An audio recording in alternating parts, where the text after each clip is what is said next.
yako niwapayeho kera, ahasaga mu gihumbi magana cyenda na mirongo irindwi n'icyenda ubaho usenga.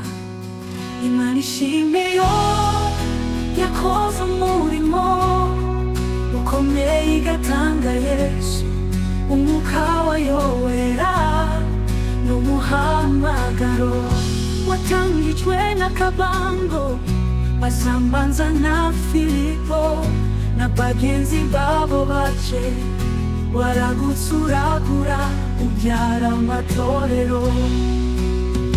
Imana ishimye yo yakoze umurimo ukomeye igatanga Yesu, umwuka wayo wera n'umuhamagaro wacyaye Kagarama, ubyara Nyabihanga, ubyara Gate kurarera, urukuzo uracutsa. Ishimire Imana yawe, Imana ishimwe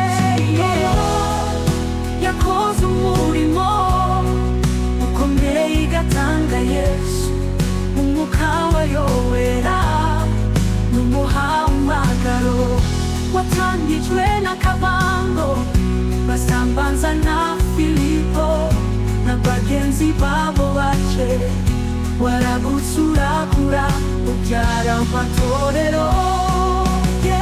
Wabyaye Kagarama, ubyara Nyabihanga, ubyara Gate kurarera, urukuzo uracutsa. Ishimire Imana yawe, Imana ishimwe yo yakoze umurimo ukomeye igatanga Yesu, umwuka wayo wera n'umuhamagaro. Nako ni abo wareze, twese turagushima, wadutoje gusenga ukunda Imana ndetse no kwihana. Imana ishimwe yo yakoze umurimo ukomeye igatanga Yesu, umwuka wayo wera